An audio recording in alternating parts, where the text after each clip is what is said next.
Got my notes, check. Pepsi, check. Sunglasses, check. Hat, check. Thick skin, check. And sources, check. Let's go.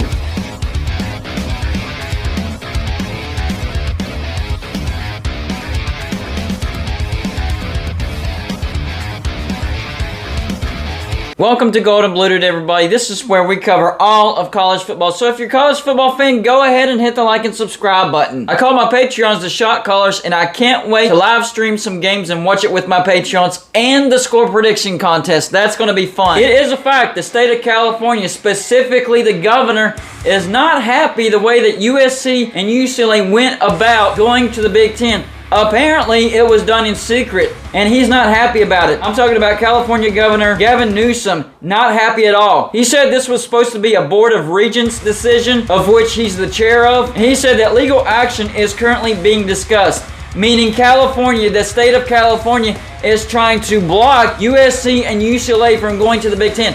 Can they really do that? Is that possible? I don't know, but he's talking like it really is. Basically, he said it was a big secret USC and UCLA kept to themselves, didn't tell anybody they were going to the Big Ten, and apparently they're supposed to discuss that with the Board of Regents. Here's what the governor of California had to say. He's being sarcastic at first. No big deal, Governor, state of California, but maybe a bigger deal is I'm the chair of the UC Regents, and I read about it. He goes on to say, it was done in isolation. It was done without any regional oversight or support. It was done without any consideration to my knowledge. He was left out of the loop and he's not happy. He says, trust me when I say this. We're not going to look into it. We already are looking into it. So they are looking into legal action to block USC and UCLA going to the Big Ten. Wow. He goes on to hint that they actually could use this as leverage to try to get the Big Ten to add Cal and Stanford. Basically, he's saying, okay, if you're going to take USC and UCLA, you need to take all the Power 5 California schools. So you're going to take USC, UCLA, Cal, and Stanford.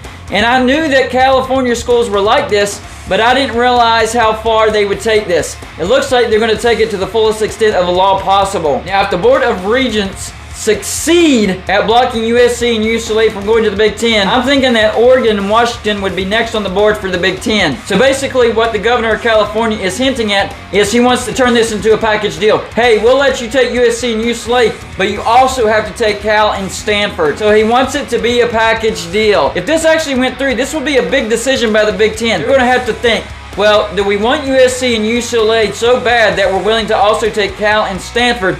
Or are we willing to pass on that and go for Oregon and Washington? Well, if you think about it, that package deal is not that bad of a deal because you're also getting Stanford. So you're not just getting one rival of Notre Dame, you're getting two rivals of Notre Dame, USC and Stanford. So a package deal might not be a bad idea for the Big Ten. So I looked into this. If USC, UCLA, Cal, and Stanford are a package deal, what would that look like in any of the conferences not named the Pac-12? Well, first we have to look at the Big Ten because they're first on the board. So this is the Big Ten accepting Cal, Stanford, UCLA, and USC. And I'm going to say it does attract Notre Dame, and they add Oregon to make it an even 20 teams. So the Big Ten would have Cal, Illinois, Indiana, Iowa, Maryland, Michigan, Michigan State, Minnesota, Nebraska, Northwestern, Ohio State, Penn State, Purdue, Rutgers, Stanford, UCLA, USC, Wisconsin, Notre Dame, and Oregon. That's a pretty good looking conference. I know a lot of people don't like the term pods, but it would probably have to be broken up into pods. Here's what those pods could look like. For the Pacific pod, you'd have Cal, Stanford, USC, UCLA, and Oregon. That looks like a good pod. For the Midwest pod, Minnesota, Nebraska, Wisconsin, Iowa, and Northwestern. I like that one as well. The Central pod, Illinois, Purdue, Notre Dame, Indiana, and Michigan State. That looks like a good one as well. And finally, the East pod, Michigan, Ohio State, Penn State, Maryland, and Rutgers. And probably the biggest complaint would be, why is Michigan State not in the same pod as Michigan? Well, you could always preserve that game as a protected rivalry, even though they're not in the same pod. But you're also gaining Michigan State and Notre Dame. That's a bigger rivalry than people realize.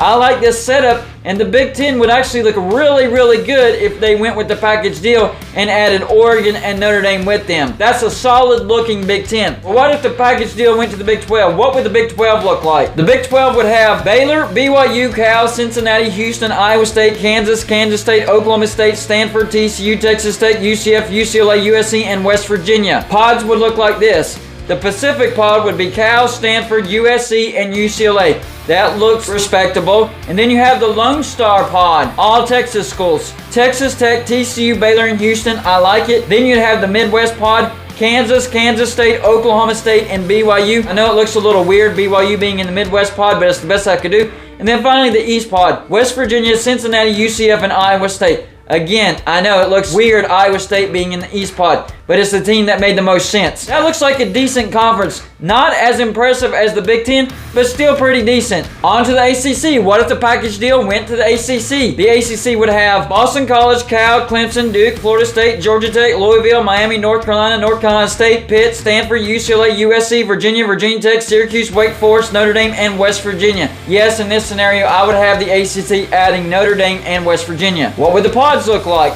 Well, in the West pod, you'd have Cal, USC, UCLA, Stanford, and Notre Dame.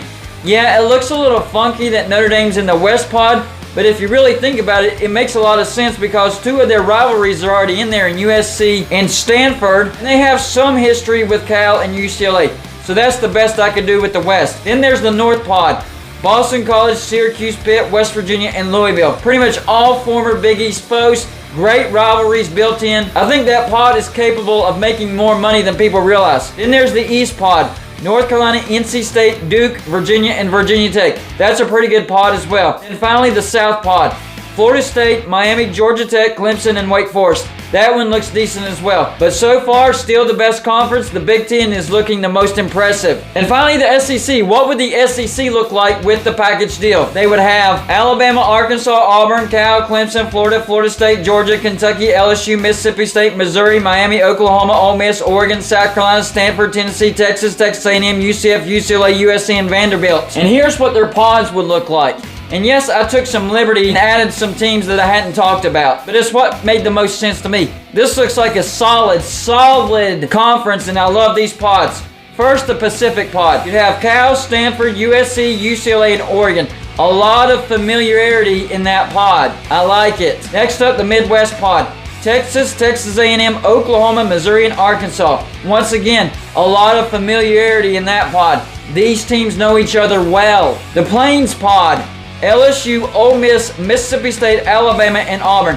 That could be the toughest pod in the nation if that were to come through fruition. Next up, the Southeast pod. Yes, I had to keep a pod that kept the name of the SEC, the Southeast pod. South Carolina, Clemson, Tennessee, Vanderbilt, and Kentucky. Not a bad looking pod. I know there's some weaknesses in there, but I like it. And finally, the Deep South pod. You'd have Georgia, Florida State, Miami, and UCF. I really like the Deep South pod. I know it's basically the state of Florida plus Georgia, but it's the best I could do as far as trying to make sense. I made the SEC go to 25 teams to have 5 pods with 5 teams in each pod. That way you're not splitting up a team and putting them in a region that doesn't quite make sense. So between the Big Ten and the SEC, I still think the Big Ten would have the best setup. It would be the most impressive conference out of any of these options. So y'all let me know in the comment section. Number 1, do you think the state of California succeeds at blocking USC and UCLA going to the Big Ten? Number 2, if they do block them, do you think the Big Ten will take the package deal and accept USC, UCLA, Stanford, and Cal? Or does the package deal go somewhere else? That's all I got for you for this show. Like and subscribe if you haven't already, and I'll see you on my next show.